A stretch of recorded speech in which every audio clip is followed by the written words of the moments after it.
Hello, my friends, and welcome into today's episode of Forte Catholic. I'm so glad that you have joined us today. We have a guest co-host today. Father Joseph Anthony Kress is back. He's been a guest multiple times, but he's never co-hosted an entire show. So we are thrilled to have him. He is a Dominican priest who is on Godsplaining, another very popular podcast. And we just have a grand old time together. We talk a little bit about him, get to know him a little bit better. We talk about how we're all probably a little bit more equipped to help other people grow in our faith than we might think. We also talk about fitting into the world versus being against it. I've been coming up against some scenarios in my life where I've been kind of wrestling with that balance. And speaking of balance, we talk about a recent mass I went to where the singer was doing just a little too much and finding some balance between expanding on our horizons and just kind of keeping it simple. So we hope that you enjoy today's episode. If you do, please hit the subscribe button wherever you are watching or listening to this. If you don't, I honestly don't really care because I know this is a good episode that you will either enjoy it or you probably won't come back. Because if you don't like this one, I don't really know what to tell you. Enjoy.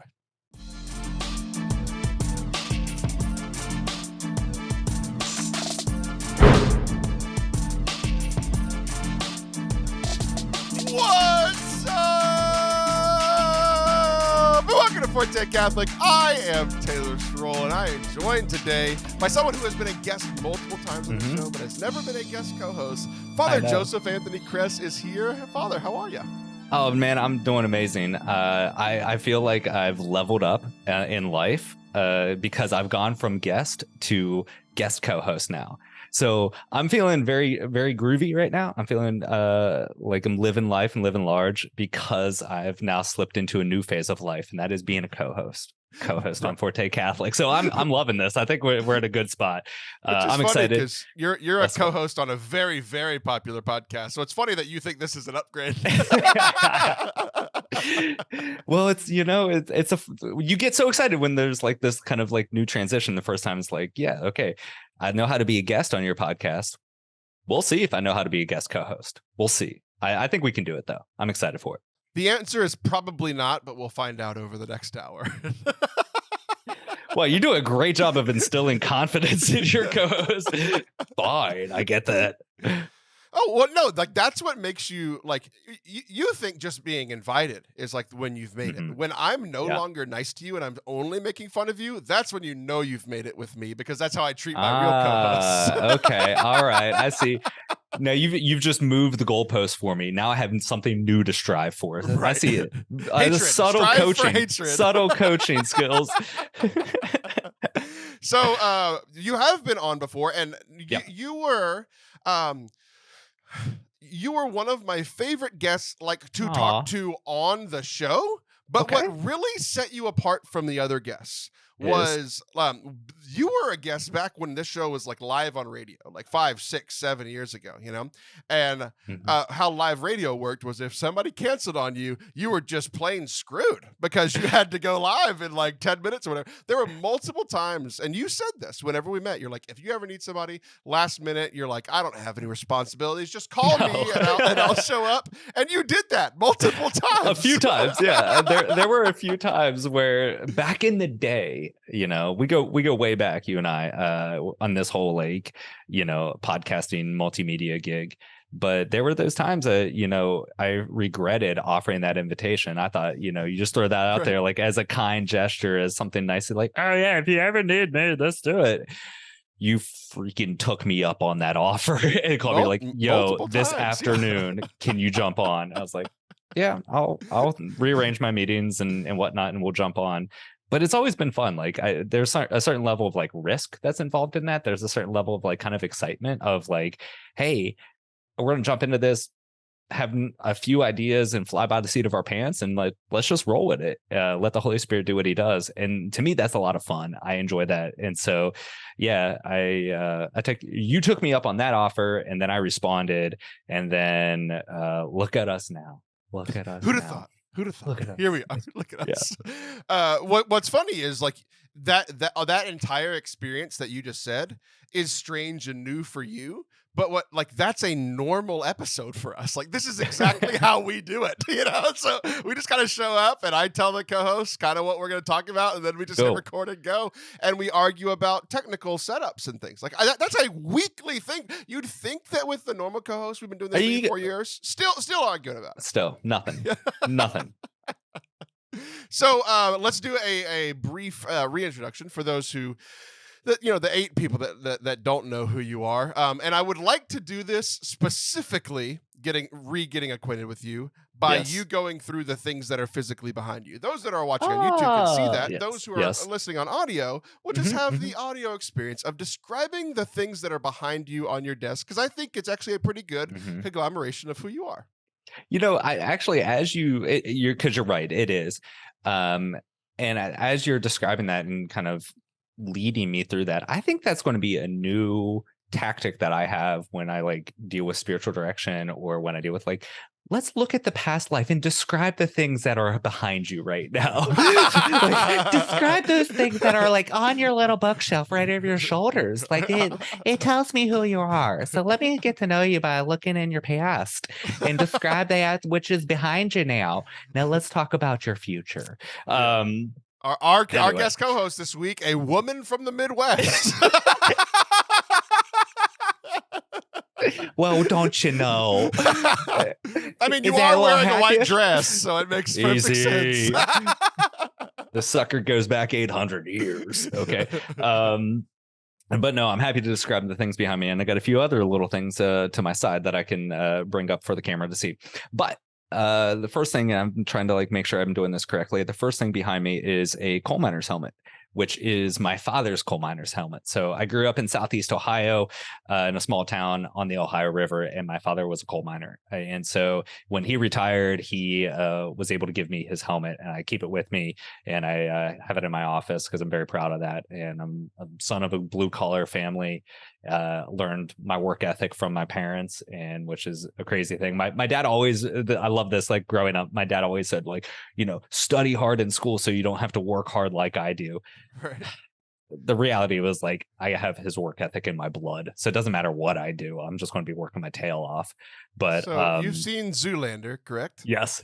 Okay, so you're Derek Zoolander. You're the guy that's like, you have the job where you never get your hands dirty. You went, the dad's all grizzled and a real man, and here we are, not getting our hands dirty in our professional lives. What are you saying about me, huh? I don't work hard. You're a male model, dirty. Is what I'm trying to tell you. Yeah, you shoot that blue steel off every now and then. I got the black lung pop. Yeah, that's how I imagined all of your conversations with your father, is you having the black lung and coughing. Yeah, and him being disappointed in you. So let's look at your past. Okay. Let's look behind. Yeah, let's go back father. to my past. Okay, and the next thing is another family connection that I have. That right there is a bobblehead of yours truly. That is a legit both incredible and me. Like a little prideful to have it behind you. I love it. Mm-hmm. Well, it was a gift of my family. My sister works in professional sports, and so she had connections with a bobblehead guy, because who doesn't just have a bobblehead guy? And she was like, hey, I need this like kind of joke gift for my brother. Like, here's a few pictures of him, and they created a bobblehead of me. So I feel very very Dwight Schrute with that on my desk, and it's a lot of fun. The next thing I have is the national championship trophy for the Division I men's tennis team, because I am the chaplain at the University of Virginia. So I'm coming at you live from Charlottesville, Virginia, but the director of tennis and the head men's tennis coach is a parishioner of ours and a friend of mine. Okay, and that makes more sense. Yeah, but I was wondering why you had that one, because when I saw the trophy, I was like, famously, Virginia a couple of years ago won the NCAA March Madness title, men's basketball. So that was like the big deal, and clearly, I mean, tennis not as big of a deal nationally. Yeah, I mean, just general popularity of the sport. I mean, the big ones are college basketball and college football. But we have a number of national champions throughout other team sports and individual sports and things like that. So like I said, our director of tennis and men's tennis coach is a parishioner and a friend of mine, and they were underdogs this past year. They won the Natty. Nice. It was great. And over the summer, he came to this beautiful moment and was like, yeah, listen, I accomplished the highest in my field. I'm a national champion. And guess what? Like, it didn't really change my life. What changed my life was coming to this church every day for 10 minutes to pray. That's what changed my life. So he gave the trophy back to the Lord. He's like, I know this doesn't matter to the Lord, but here's the championship. Like, here's the heights of my profession in my field, because he's the one that actually matters.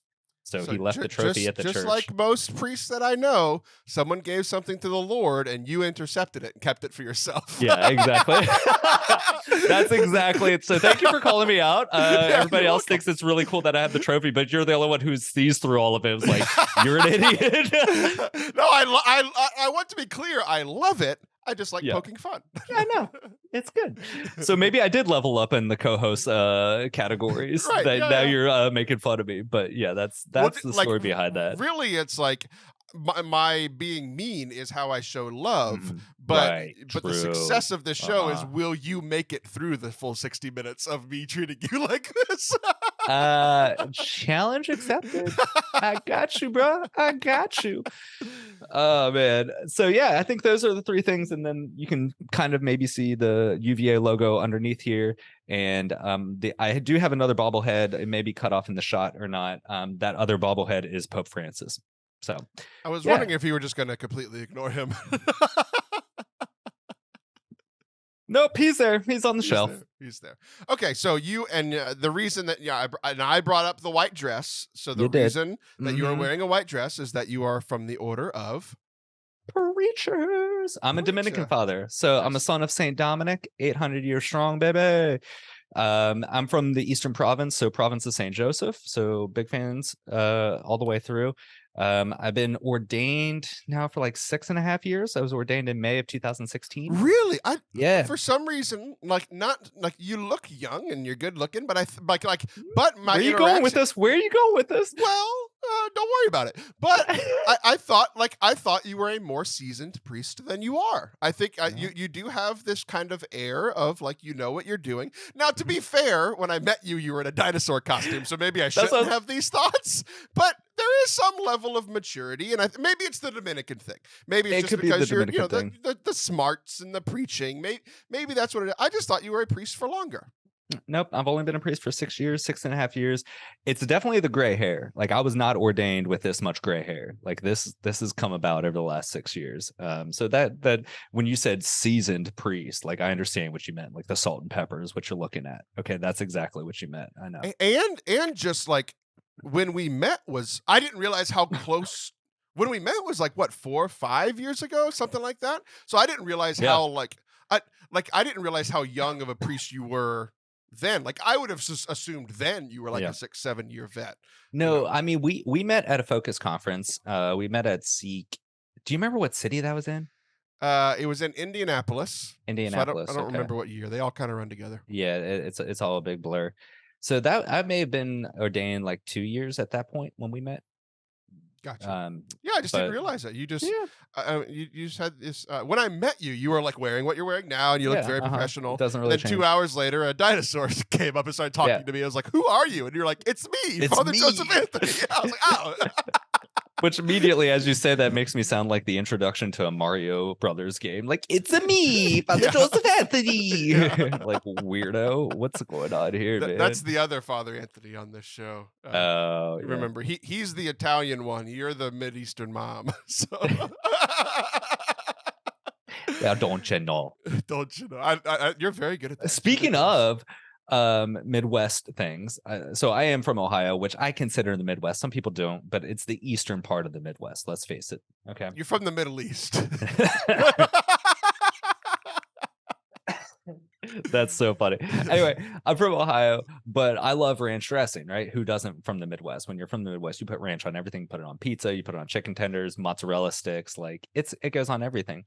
I found out that like Hidden Valley Ranch sells a 5-gallon ranch keg. Like, I'm I got to get a keg of ranch and have some kind of party for it. We're where we having a just get- kegger, bro. That's exactly right. The college campus minister is hosting a ranch Ranch kegger. kegger. Like, it was like, is the Catholic campus ministry doing a kegger? Heck yeah, bro. Get over here. And they show up and it's just ranch dressing. Like, Yeah. what That'd be so what a great. letdown. But actually, like, what a crazy twist that would be. That would be very fun. I love it. I don't know how to transition from 5-gallon bottle of ranch, but I'm I gonna don't know try. either. All right. The other day, I was at a benefit dinner for Okay. SPO, which they're involved in Catholic campus Yeah, they ministry, do. just They like campus ministry stuff. Yeah, so a couple of their like leadership team have moved to our town, moved to our parish, and they're great. And they hosted a benefit dinner, and they tricked me into giving them money, so I went to their dinner. Right. That's what So we do. the speakers that night, I know one of them. It's a married couple. It was Sarah Right. Swafford and her husband, Dr. Swafford. Cool. And Sarah and I have, she's a speaker and she's incredible. She's one of my favorite, like, lady Catholic speakers, right? She's incredible. She's done Steubenville conferences. So I've seen her, like, as like when I was a youth minister bringing kids, and then I've like spoken at an event in the Midwest with her. I had some ranch in Iowa, the other four letter word from the Midwest. See, listen, ranch finds its way into every part of our lives. Like it's the main thread of connection. Like it's ranch. There's your transition moment. Speaking of ranch, I had ranch with Sarah Swafford in Iowa. There was your transition. I thought it was I did it for you. Connection, but you I had did to come it back for and redo you. it. Come on. Oh man. So Sarah was like the intro speaker, and then she would introduce her husband. And like Sarah's always been very complimentary of her husband, so it was good to like hear him speak. And he spoke very well. It's one of my favorite talks I've ever heard on like the moral life. Like, yeah, that's one of the courses that he teaches in. He's a theology professor at Benedictine. So it was just cool to be around them. But Sarah said something that there's multiple times where you like kind of feel things or know things internally, but like don't quite have like the perfect words for them, right? And like a lot of times, like that's what this show is for me. It's like I have like thoughts and ideas, but I don't have like a concise sentence or two that would make sense for social media. It's like I need to come and like process these things out for 20, 30 minutes. Right. You don't have 140 characters, but you do have 60 minutes to just ramble, and then you feel good about yourself. And by the end of every show, I will have played 140 different characters. So it's a me,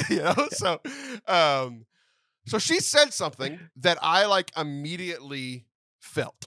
Okay. She said, show me your misery, and I will show you your ministry. Show me your misery, and I will show you your ministry. And I have thoughts about that, but this is a new phrase for you. It hit me like a ton of bricks last Friday. But you hear that. What do you have the thoughts? What are the thoughts that you have? What are the thoughts that have been acquired in your mind? Yeah, I mean, I don't think she's wrong in any sense. I see that tremendously. I would pull maybe like a little bit of a kind of parallel to something that I see a lot in the priesthood and what I see a lot in like kind of the religious life, that those moments that are like really important, crucial moments for our vocations, for our conversions and stuff like that. You find a lot of what I've seen are a lot of guys that want to then replicate that for somebody else's life. So let's just, kind of play this out. If somebody has a major conversion in high school, they have a certain drive to want to do high school ministry, to replicate that moment that was important for them in somebody else's life. If somebody came to deepen their faith in college, they want to do campus ministry, typically. If somebody comes through, a very intellectual conversion, they want to be a professor or something like that. Now, obviously, this is not a hard and fast rule, but it's not uncommon that, those important moments of conversion or deepening our faith also want to be replicated again. So when she says like, show me your misery and I will show you, your ministry, what I see and hear in that is like, typically it's where we're hurting the most that makes us vulnerable and receptive to mercy. It makes us vulnerable and receptive to somebody loving us unmeritedly and giving us the security and the mercy and love that we hunger for the most. And so it's in our misery precisely where Jesus enters in, right? And answers those questions of identity, answers those questions of forgiveness and those types of things. So tends to be like where where we experience misery, that there too is also where we experience mercy. And then that motivates us to want to replicate that in somebody else's life, want to do that same thing that was done for us in that same area for somebody else. So or as you are conveying her words to me, that's what makes me think of and think that, yeah, that totally tracks in that way. It's interesting. I hadn't thought. Essentially, you presented two options when I was only thinking about one of them, Of and then you course. presented the second that made me be like, "Oh yeah, that is." And I even see both within me, right? So Hmm. the reason that I got your first example was the example of my life, right? Where it's Hmm. like I had a great experience in youth ministry. I then worked in youth ministry for over a decade, and I still do a lot of youth Yeah. events and stuff. So it was like that, trying to replicate that scenario, right? Hmm. Hmm. And I would in my mind, I like in my mind, I don't connect that to the misery part, but I do see the point of the replication, right? This is Right. where I Right. experience God and I want other people to connect with that. The thing that hit me with the misery, it's interesting because I think a lot of we all either do both of these or one of these, right?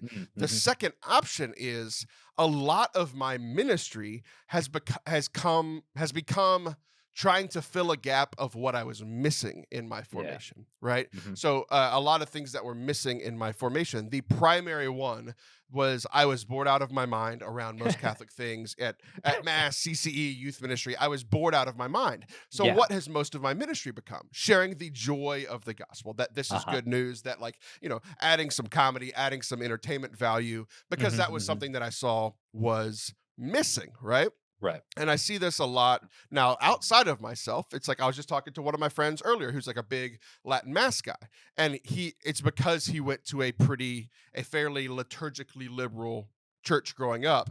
And it's Yeah. kind of that overcorrection of like his misery Hmm. was missing the tradition of the church. And he's kind Hmm. of going to, trying to go to the other side of the Catholic Church. And so it's very interesting that you brought up the repetition because some people are either doing both in different areas of their life. Yeah. They're Hmm. trying to replicate for other people or kind of correcting what was missing.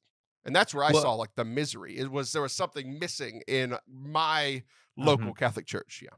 Well, you bring up that kind of like whiplash syndrome. And we see this with like parents and children all the time.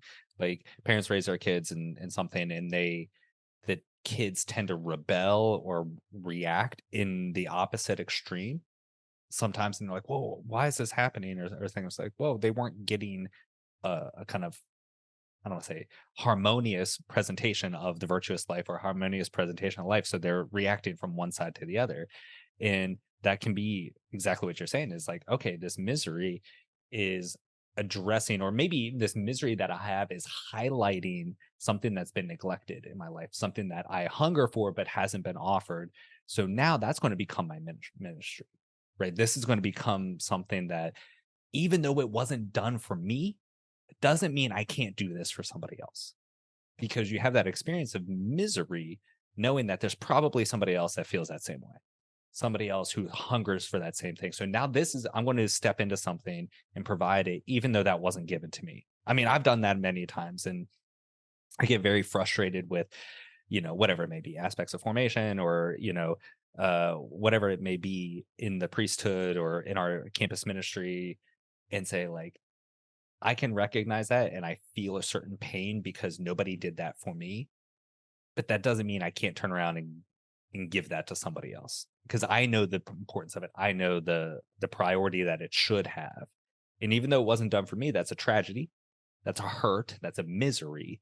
I can then turn around and make sure that that's done for somebody else so that they don't have that misery. Yeah.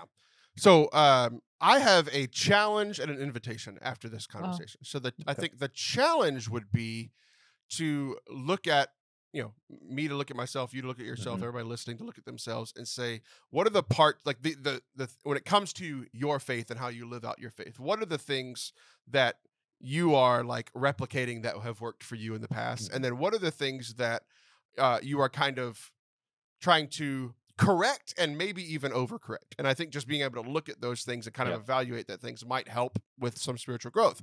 The invitation is the exciting part of the misery aspect, which is a weird thing to say, to be excited about misery, exactly. right? But a lot of times it sounds like a late 90s, early 2000s emo song.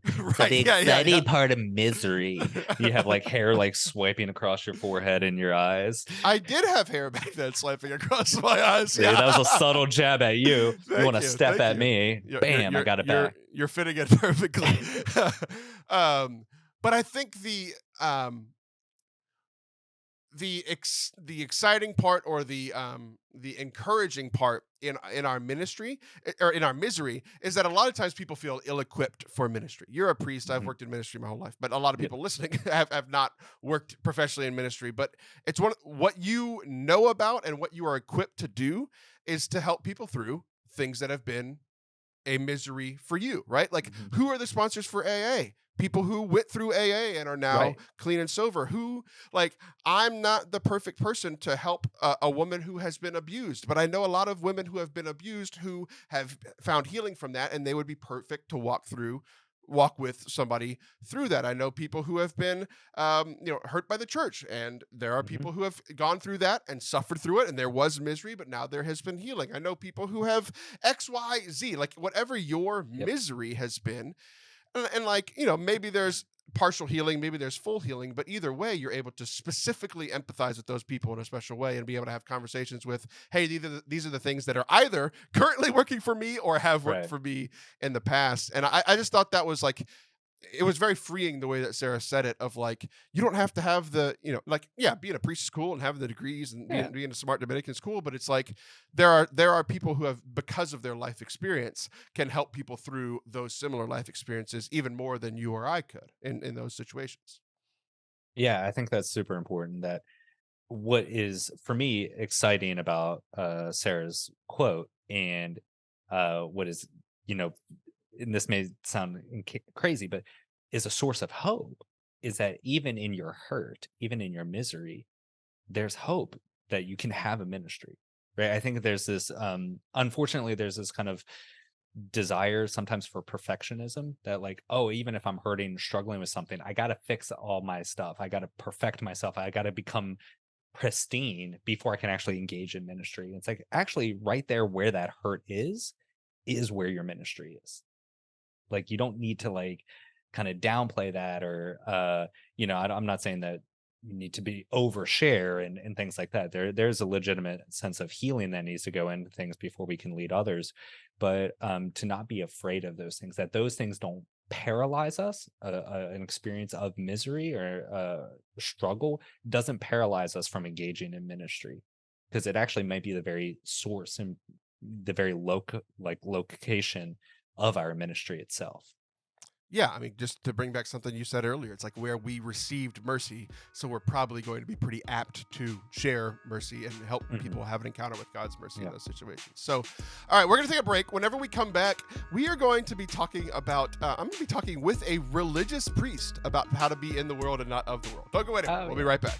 We have a new sponsor today, and it's funny, with one of the conversations we're going to be having later about church music in our final segment.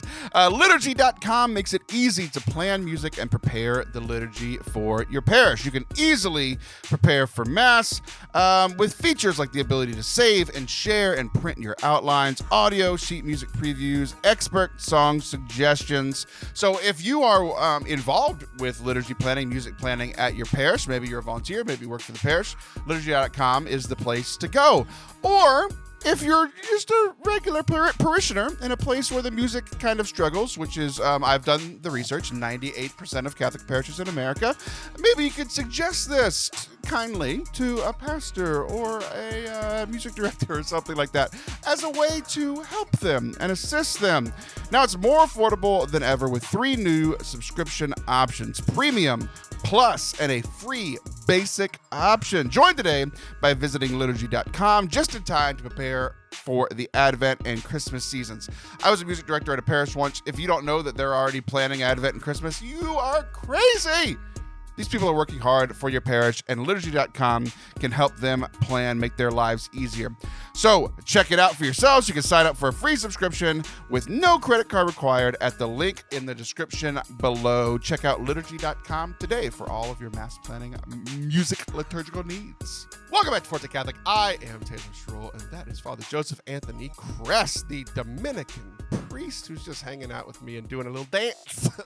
Yeah, I was just thinking, like, you have co-hosts and you have priests that help out, but do you have any religious? No, just diocesan. Just diocesan. There it is. Yeah. Okay. Fill in a void. That's all I'm saying. Fill in a void over here. It was a misery that I did not have a religious priest on here, and I filled in that gap. So, yeah, I had an interesting conversation with somebody the other day, and for the most part, obviously, very clearly I make mistakes, but for the most part, I'm like, if I am doing something in my life, with a few exceptions, it's because I think it's what it is, the right thing for me, what I think is the right thing for my family, what I think is the right thing for people. Typically, like, I'm doing the things that I think are right? Okay. So somebody challenged me on something of how I live, not in like a provoking way or saying what I was doing was wrong, but it was in a questioning way that made me question what I was doing. Not like, oh, I immediately think I'm wrong, but I wanted to have the conversation with somebody who is not me, right? that can, like, kind of give me some insight into this. So, are we doing like on-air counseling now? Is that what we're doing now? Absolutely. We're gonna look at the things behind me on my desk, and you're gonna tell me what that means. So let's dig into your past there, Taylor. What's funny is my desk is actually in front of me, and it is incredibly a mess, and it is mostly just wires. There's a hammer, there's AirPods, there's some water, there's 87 rechargeable batteries. Like, it's just a studio. I don't know what to tell you. Like, it's just how everything in here works. It's nothing. Love it. So my life's a mess, my desk is a mess. That's all it says. But this person was talking to me, and they were saying, how have you, talking to me, how have you, Taylor, not been banned from social media? How have you not been kicked off of Facebook? How have you not been kicked off of Twitter? Because they have been kicked off of Facebook and Twitter because they are a good practicing Catholic, and they share all of the church's teaching wherever they can, including online. So sharing about abortion and politics and gay marriage and transgender stuff. They're constantly talking about those things on platforms where, if you talk about those things, you get banned fairly quickly, right? You might get a little warning, but then you'll get a day ban, then you'll get a 3-day ban, then you'll get a perma ban, right?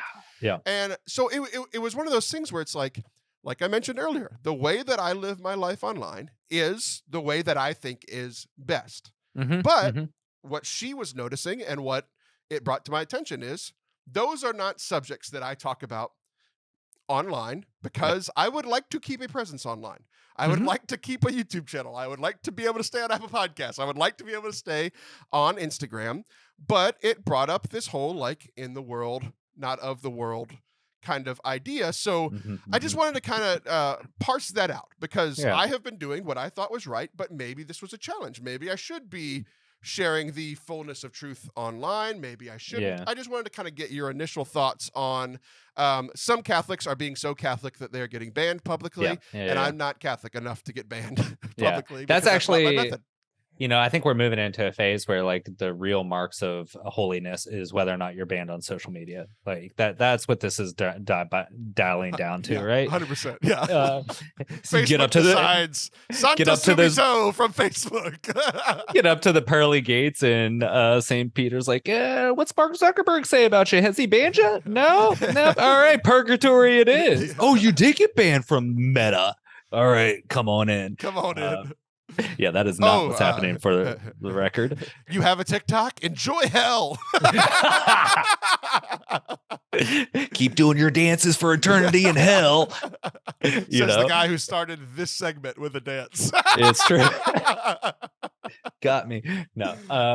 So I think it's really important to see how we engage the current culture. I'm going to be influenced and kind of pulling a lot from a book that I read from Monsignor Shea, who's the president of the University of Mary.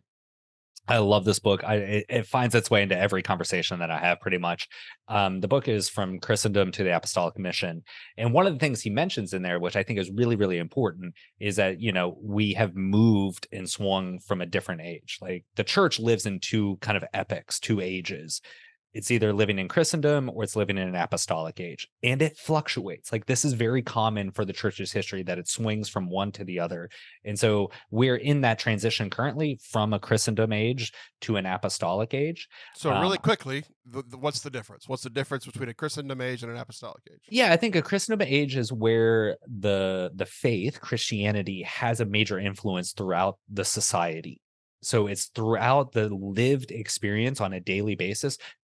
The Christian faith has a major influence. So it influences the institutions, it influences education, government, and things are lived according to general Christian principles.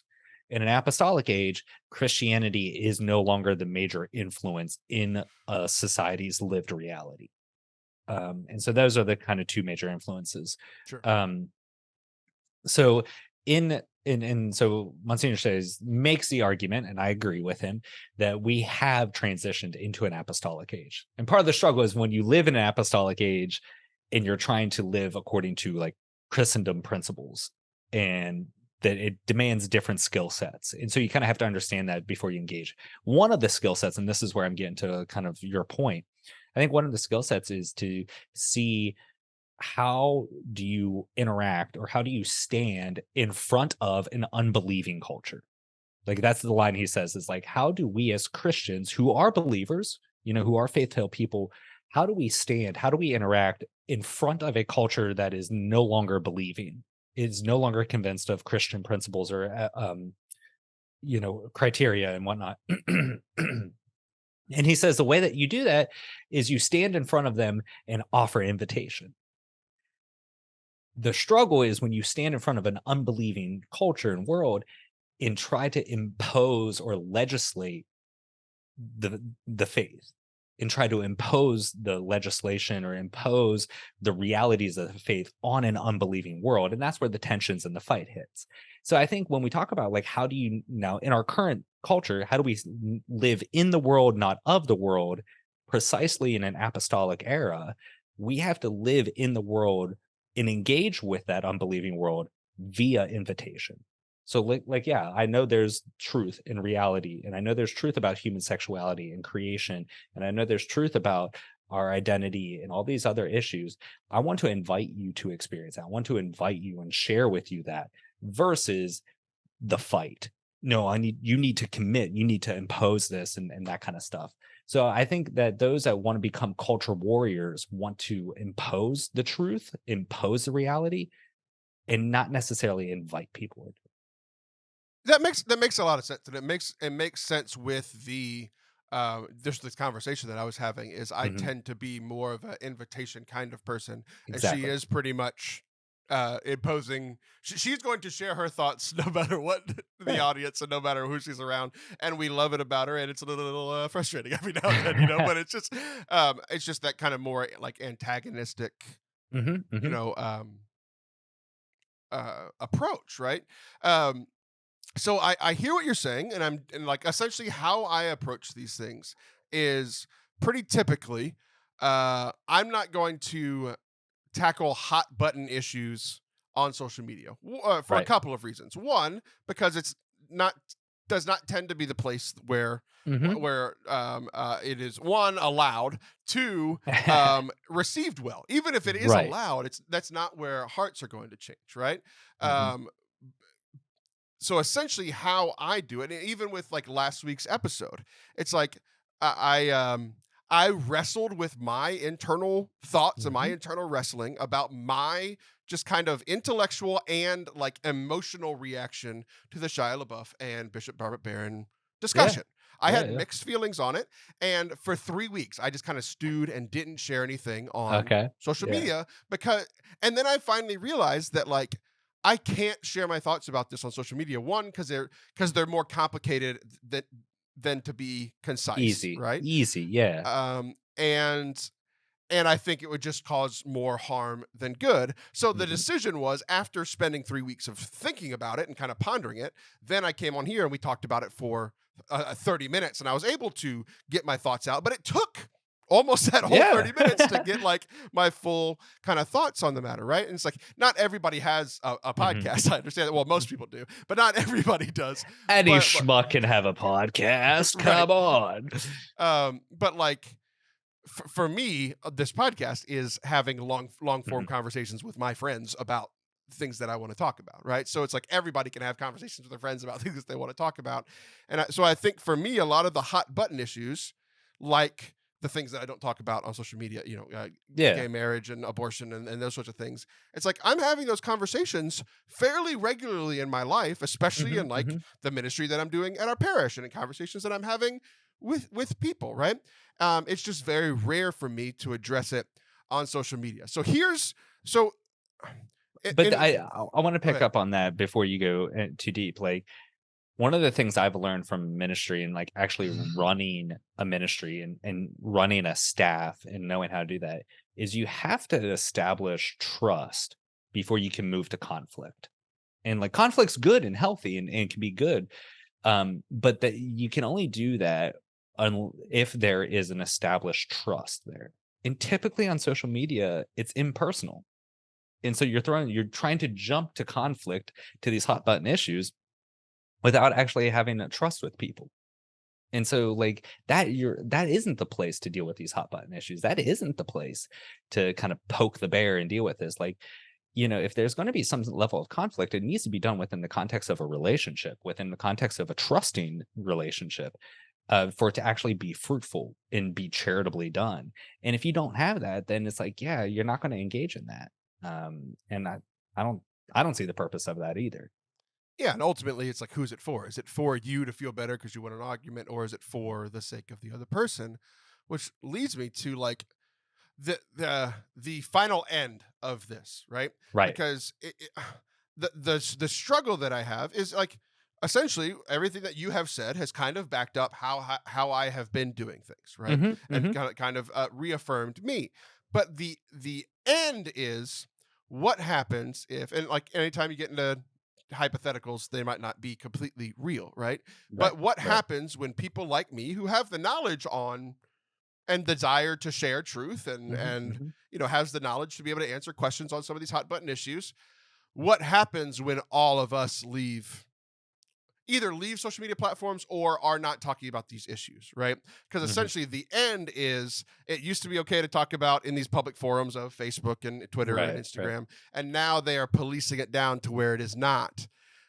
So eventually, if people take the approach that I am taking, Hmm. eventually there are no voices of the truth on these certain matters in this huge public forum, right? Yep. So that's been the only thing kind of tugging, because it's like I mentioned at the beginning, I think what I am doing is correct. It's Yeah. and it fits very well with my personality and how I go about things. You've mentioned about the invitation with the apostolic age. It all seems to fit, but I can see a world in Hmm. 5, Hmm. 10, 15 years where if everyone is doing what I am doing, then there is nobody sharing the truth in these huge public forums. Yeah. What do you think? I mean, I think that it's going to create a vacuum in some capacity. And that's the reality. If you're going to lock this stuff down, right? There's the whole kind of, American idealism here of free speech and things like that.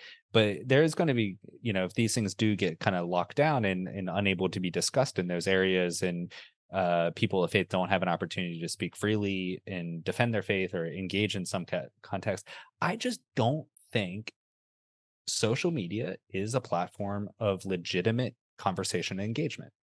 And I think there's a deep difference between being connected and being in somebody's presence. And I think that, um, social media, it does not lend itself to actual conversation and engagement. I think it leads to arguments and connectedness. And these hot button issues, they need to be done in conversation and in relationship. And so I actually don't think that's a platform, or social media is the platform to actually engage with it at all. Um, So I don't know, like, I don't see that as a problem because I don't think that is the platform through which this can be dealt with at all. So you heard it here, guys. Taylor and Father Joseph Anthony Kress just want to see all social media burn down to the ground in a big ball of flames over the next 5 to It's 15 so years. funny, man. I've done this so many times. Like, I'm very critical of digital engagements. I'm very critical of screens and stuff like that. And here I'm somewhat of a content producer. We run our own podcast with the Godsplaining podcast that has a huge reach. Me and a few of my classmates run that, and it's got a huge reach. And we've launched that in such a way that it's been very formative. It's been somewhat entertaining. And now we do in-person retreats and whatnot. So like those things are really fun. And I'm active in these ways, but I'm also very critical of it too. So I find myself like on both camps depending. But I do think that like it has to be intentionally engaged, but like I don't know. Sometimes that's not you have to look at the way that it's used and what it offers and then utilize it for that and not try to force it to be something that it's not. Yeah. And I think you're ending kind of as in a similar way that I started, of saying like, I'm doing what I think is right, but every now and then I'm going to allow it to be challenged, which I think is healthy. So we're going to take a little break. Whenever we come back, we're going to be talking about a very kind of funny story from my son, and a not so funny story from a recent mass that I went to. Don't go anywhere. We'll be right back.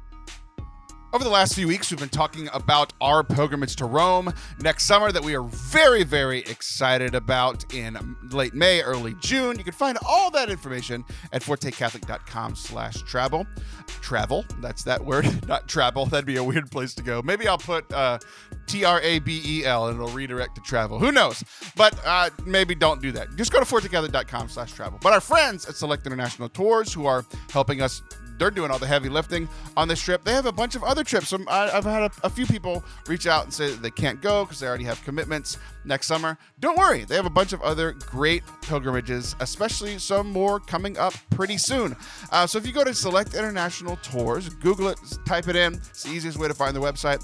On featured trips, they are offering some free money off of those trips, up to $250 off, especially their trips to Mexico, to see Our Lady Guadalupe, all of those great trips available.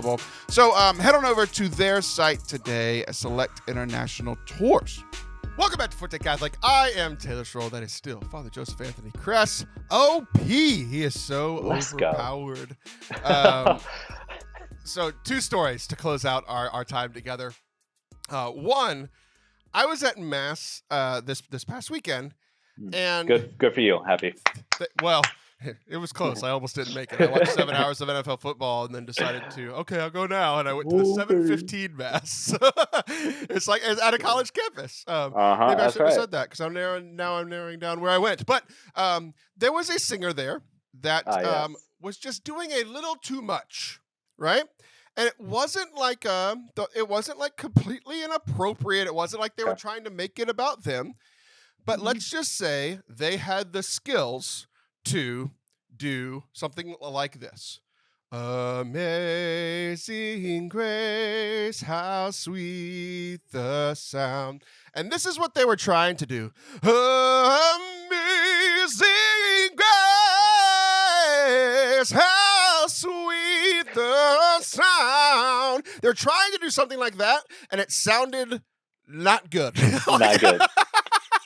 So by going through a 7:30 Mass meant you drive to Atlanta and went to a Baptist church in Atlanta is what you did. Oh, man, that is rough. I told you I'd be 160 characters by the end of this. So she was just trying to do a little bit too much. A little bit. And it was just one of those like, oh, honey moments. You know what I mean? Just like, oh, honey. Like, and I wrestled with it because I'm a musician and it's kind of hard for me to be around bad music. And it wasn't bad, but it did. It just wasn't good either. Right. It just still kind of bothered me of like, it is great. I'm a huge fan of like trying to grow. And the way that you grow is to do things out of your comfort range. Like, especially with singing, you have to try to kind of go and try and go for it. You're going to be flat. You're going to be sharp every now and then, but you have to kind of go for it. But you do those things in practice during the week, and then you do the height, like the highest because you want to give your best to God, to the people of God. You do the Mhm. highest of your performance level that you can do well. No more, Yeah. no less, right? You don't want Mhm. to do less because then you're not giving all your gifts to God, but you don't want to do more because then you're kind of ruining the experience for other people. So it was kind of one of those do less moments. Yeah, do less. Never be afraid to do less. I mean, when it comes to like the kind of flair and the dramatic of music, it's just like, all right, I don't know. It's just like this isn't your performance. This isn't your stage. Like this isn't even for you to give. I mean, dare I even say this isn't for you to give your best to God. Like I remember being at a parish as the Dominican ones, and the cantor there was classically trained, but she was an opera singer. Like, and she worked for that city's opera, and like that was her full-time gig. Mhm. But when she was the cantor at mass, she didn't sing opera because her role, her like liturgical role, wasn't to give her best to God, was actually to lead the congregation in singing. And so she had to, like, in some sense, like check her best so that she could lead the congregation in the responses, lead the congregation in the hymns. So like I think it's not even just like getting to that point of like, oh, is this a performance or not? But it's just like, do you have the humility to actually say, no, I'm the leader vocally, musically of this congregation, and to lead them in worship, to lead them in worshiping their God in that way. And I think that's where it's like, listen, if your hand starts moving up to your ear in the church, you're done. Sit down, honey. You're done. Okay. And I think we have all been in situations where Totally. where the musician was making it about them. It Hmm. was not my assumption that Okay. was this case. This case was more of a well, how was I going to say it? It didn't feel like a pride thing or trying to Hmm. do their best. It was just more of a lack of self awareness of Well, the that's what I was going to of say. ability. I think said person at said unknown evening mass at unknown place in the Unknown, southern large, state, very a very famous large state, university near me. exactly. I think said person probably needs friends. Somebody that can tell said person, ugh, the hard truths of you probably shouldn't do that. Like that's not actually helpful. Um, Yeah. I don't know. Let's just say that this person's boss has a role within this organization, and I could text said boss and be like, "Hey, can you fix this?" But I probably won't because I'm not her friend. Exactly. Well, that's it. Like you don't have the relationship of trust to approach that kind of conflict. Getting back to the last segment, there it is. But yeah, I'm maybe talk to. still not quite sure how to transition away from that 5 gallon bottle of ranch though. Oh yeah, we're almost there. Like I was going to try to make it through all three segments, man. Yeah. Let's go. Also, if like it is one of my goals in life to show up at a party that has a ranch fountain that just like chicken tenders and mozzarella sticks just like laid out in a beautiful fancy hors d'oeuvre sets in a ranch fountain just cascading. Ugh, Well, I did invite you to go on a very fancy trip, and you had to, you pleasantly declined. it's true. But I it would did. be funny. One day, you and I are going to do a fancy trip together, and I We would are. like you to bring a 5 gallon jug overseas. Like have that be your Just checked like luggage, and just show up in wherever we are, Rome, the Holy Land, whatever it tends to be. Bulgaria with ranch dressing. Stupid Americans. Okay, so there was another story. Mhm. Same weekend. It was the morning before, Saturday morning, Okay. where it was a little of a lack of balance in how one thought about oneself and a little bit of lack of self-awareness. Okay. My son is 100% my son, and he proved that this weekend. So God my bless. son has Is he bald already?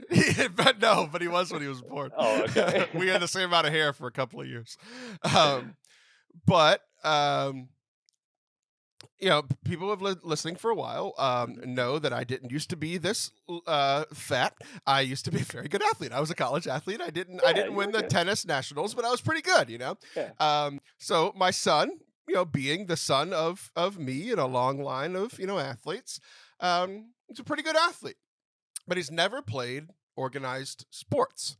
Oh, okay. So 2 weeks ago, he had his first ever football practice, but he wasn't able to play because he had tubes put in his ears the day before and he was still resting. So he went to practice. He was able to learn, but not physically able to do anything. The next week, which was this past Friday, he went to practice and was able to be a full participant in practice. The next morning, he had his first ever scrimmage. And we went to this scrimmage, and it is a scrimmage of 9-year-olds playing football. Like, it is what it is, right? Yeah. And he did make a few good plays. Okay. But this was the first time they didn't practice any defense at all in their two practices. They only practiced offense. The other team didn't have enough players, so he ended up playing for the other team. The other team, yeah. So even the stuff that he learned didn't apply because it was a different coach, a different team. So he had never practiced defense, ended up only playing defense on this day, and he made some pretty good plays. But it's not like he knew the entire offense because they practiced it beforehand. That's why he made the good scout plays. team. Yeah, it's not because he's athletic. He was just freaking smart. Right. He knew the entire playbook. He's like, I know that audible. Yeah, he knew everything they were doing. They're 9-year-olds. They're not that organized. It's fine. Their offense is scattered. Go. So, after the game, it was this balance, both as his father, but also somebody who coaches sports and wants the best for my son, all these things.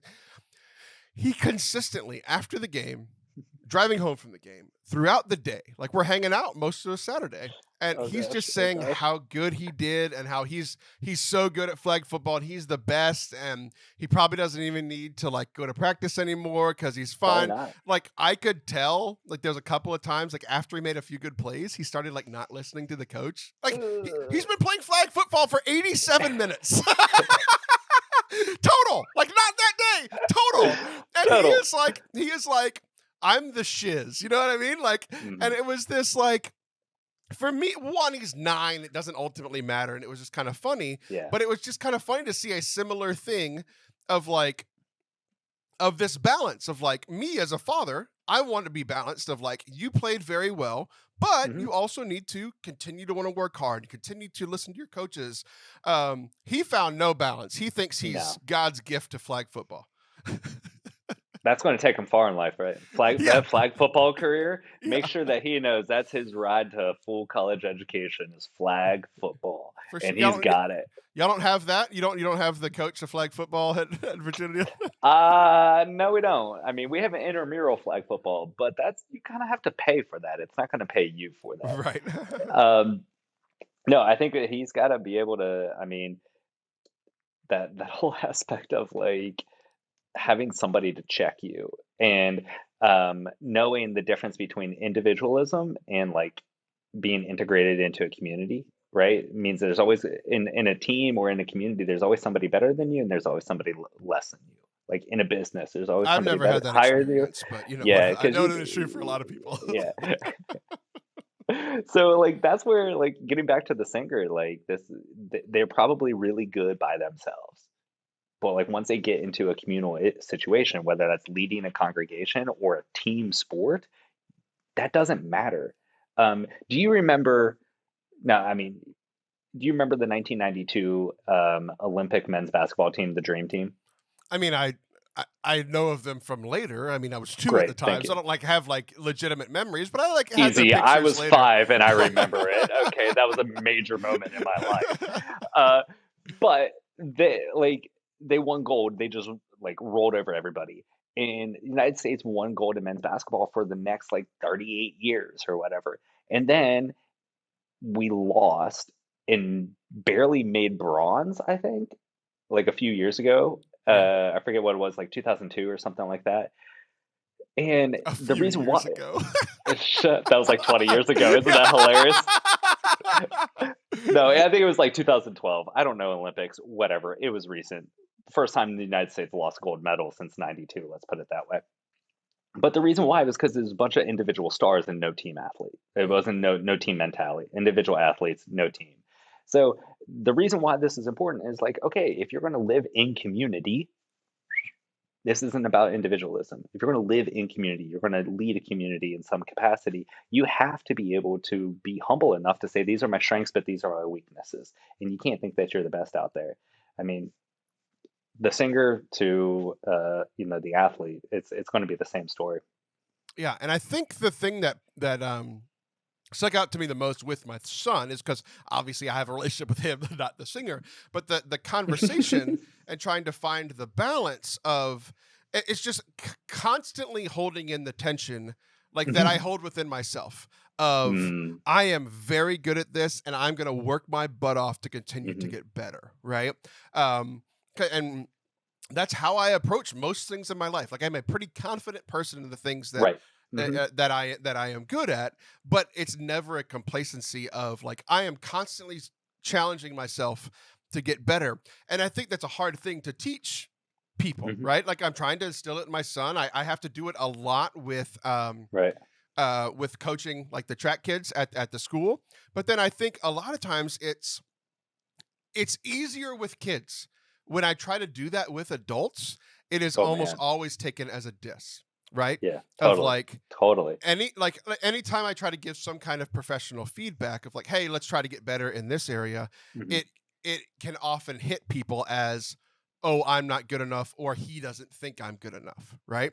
Where I'm like, no, like I'm trying to get back to like teaching a 9-year-old. It's like, yes, you are good, you are loved, you're cared for, you're awesome, you're great. But at the same time, we need to keep working. We need to keep listening.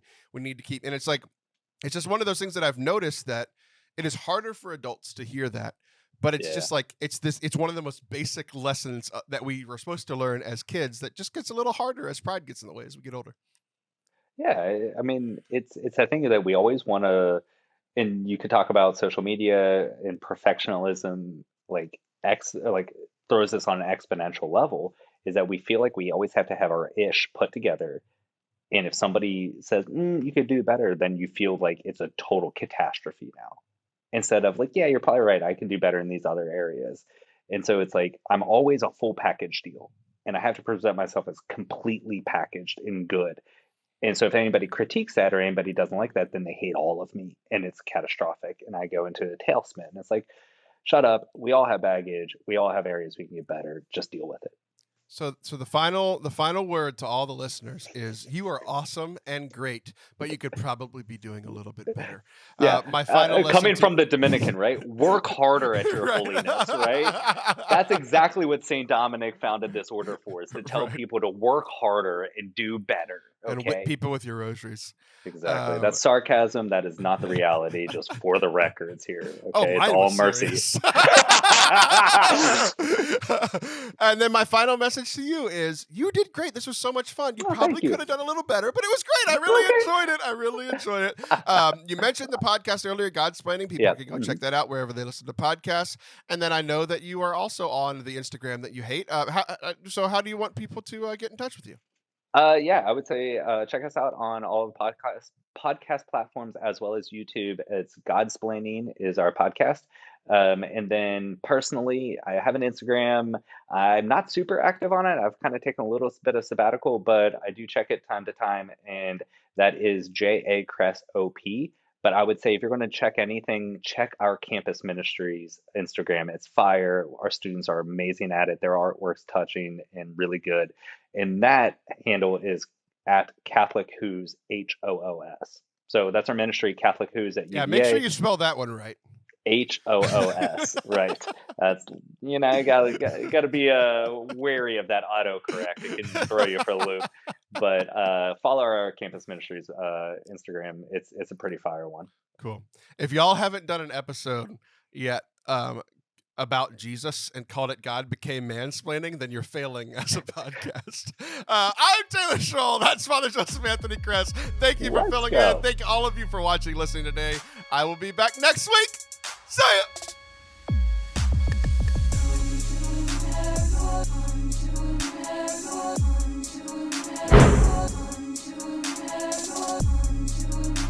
Thank you guys for watching and listening today. We hope that you enjoyed it. If you did, please hit subscribe wherever you're listening, and especially on YouTube. We have a new series on YouTube. I've been talking about Catholic foundations for months on the show, and we are finally doing video recordings of this 10-week lecture series called Catholic Foundations. It is the top 10 things that Catholics need to know, the top 10 topics. So essentially, it is a 10-week systematic course trying to get the basics of Catholicism. So you can check out all those videos only on YouTube, youtube.com/Forte Catholic. We have the intro up already. We have our video on divine revelation up already. We have our video of the Trinity going up this week. We've got the sacraments next week. So if you're looking for some more kind of teachings on the faith from people who have been in ministry for a long time with master's degrees, it might be a good thing for you to try out at youtube.com/Forte Catholic. Hit subscribe over there. We hope that you check out those videos, and we will see you guys very soon.